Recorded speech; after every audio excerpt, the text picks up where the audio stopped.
This past Friday, I got to hear songs from Mark Tremonti's upcoming Sinatra record before anyone else, but it came at a price. So a few months ago, Mark Tremonti announced he was coming to Chicago for another Tremonti Sings Sinatra performance on July 14th. And given the relative proximity to Minneapolis, I decided to go. Seeing him in Orlando was absolutely incredible, but flying there and back just for a show was a lot of hassle. So this time I decided to drive to save some money. Only I had no idea what I was in for with this road trip. As the date rapidly approached, I grew more and more excited for the trip, and that excitement jumped tenfold when Mark announced his limited edition vinyl performing Speak Softly Love from The Godfather. I hoped that he would perform the song as a sort of preview before a formal digital release, but I also figured he might not, since this was supposed to be a Sinatra show. Either way, I was anxiously awaiting the date with bated breath.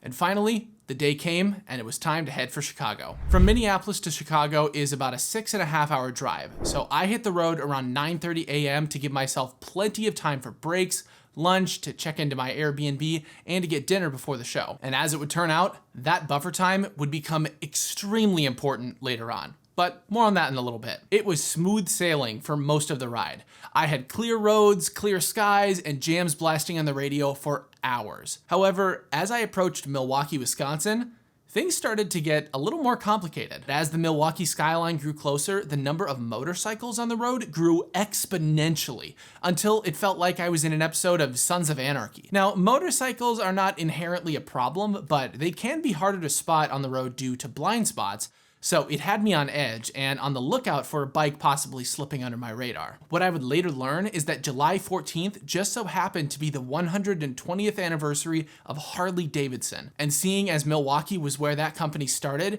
it was flooding with tens of thousands of bikers from across the world to celebrate. Part of this weekend-long celebration included performances from Green Day and Foo Fighters, both of which would have been great shows to attend. However, I was on a mission to get to Chicago and nothing was gonna stop me. That is, until I noticed the air conditioning started to warm and the thermostat on my dash began to rise. Over the course of only a few minutes, the cold air turned hot and my thermostat was hovering dangerously close to the red. Trying not to freak out, I knew that I needed to get off the highway as soon as possible. I recalled reading that engines can collect hot air while using the AC, and switching to a neutral fan could blow the heat out and solve the problem. So I quickly killed the cold air and tried it out. After all, a few minutes of being hot and uncomfortable would be much better than damaging the car, or worse, crashing due to engine failure. Much to my dismay, the temperature kept rising until that dreaded warning light came on. Panic was officially setting in, so I switched routes immediately and cautiously made my way to the closest auto mechanic. At this point, it was around 3:45 p.m. on a Friday afternoon, nearing the end of the work week. So I knew the chances of my car getting fixed were slim. However, Chicago was just over an hour away, so I still had time to figure out an alternate method of transportation in the event the worst case scenario occurred. As I pulled into the parking lot, I prayed to the universe that this would be a quick fix and that I would be back on the road soon. But as anyone who owns a car knows, it is never that easy. At the auto shop, the mechanics were gracious enough to check out the vehicle despite already having a heavy workload nearing close on a Friday. At first, it seemed like it might be a simple fix relating to the coolant fans, but further inspection revealed that my entire fan rig had malfunctioned, essentially providing no method of cooling to the engine. This was not good news. The silver lining, at least, was that no damage had occurred to the engine during the overheating, so the fan was the only thing that needed repairs. Empathizing with my situation, the mechanics offered to stay after closing to get the car fixed as soon as possible, and even waived their service charge. But since I had about an hour to kill before it would be done, I anxiously munched on some nachos at a nearby Mexican restaurant and just hoped to God that this thing would be fixed. At 5 p.m., I returned to the shop and was greeted with more bad news. The auto shop lacked the part needed to fix my car, so they had sent somebody to a nearby auto parts store to find it. However, that store was out of stock as well.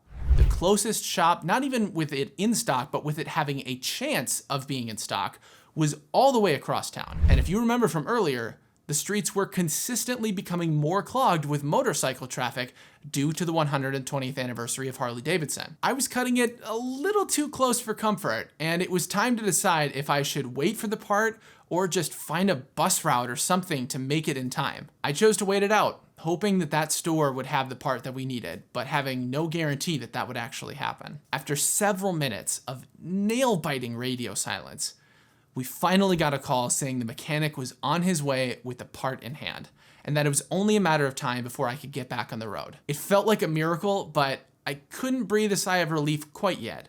The mechanic still had to fight through traffic, get back to the store, and install the new part in time for me to make it to the show. It was almost 6 o'clock at this point, and I was facing the grim reality that I might not make it to the show in time. While we waited, I chatted with the store manager and learned about the true scope of the Harley-Davidson anniversary and how Milwaukee was actually the home of the company. Also, when we got on the topic of bands and shows, I learned he's friends with a guitar tech and backup guitarist for none other than Disturbed, and even turned me on to a brewery in Wisconsin co-owned by Disturbed's drummer, Mike Wengren. I didn't have time to visit it on this trip, but the next time I head to Milwaukee, I'm definitely gonna check it out. At long last, the mechanic finally arrived, and the whole shop worked to get my car up and running in a matter of minutes. Unavoidably, it was an expensive fix, and my bank account was not happy.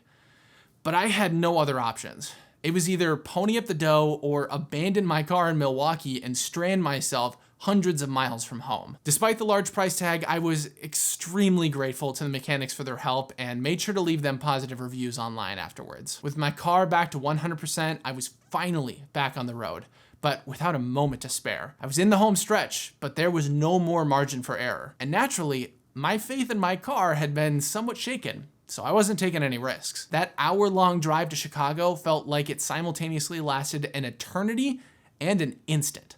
But against all odds, I pulled into the parking lot for the North Shore Performing Arts Center with only moments to spare. I threw on my dress clothes in the car, sprinted inside, and let out the biggest sigh of relief when I finally got to my seat. It took a team of incredibly generous mechanics, a brand new coolant fan rig, and a whole lot of luck, but I made it. I had already been thrilled to see Mark step out onto the stage and lay down some fantastic Sinatra covers, but that feeling was intensified by 100 by the roller coaster of emotions that I just experienced. So when that first downbeat happened and the band started their introduction, oh God, I was just beyond happy. I instantly forgot about all my trials and tribulations and just let myself become engrossed in the music.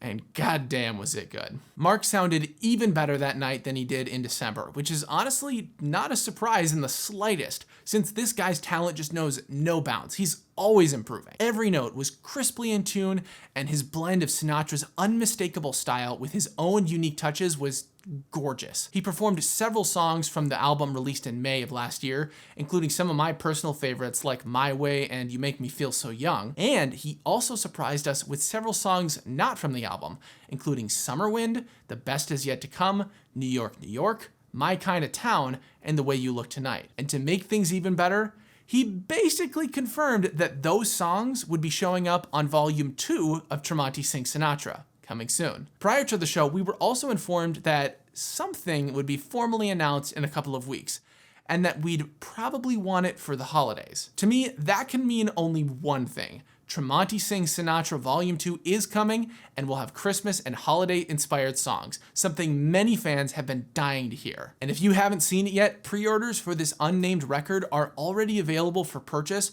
with the release date scheduled for October 27th. I put the link to the website in the description if you want to pre-order the record and support Down syndrome research. One other fun fact that we learned about this record is that it was recorded in Chicago with the same musicians that we heard that night, plus a chamber choir. Mark even semi-joked about getting the band back together for another Chicago show in December.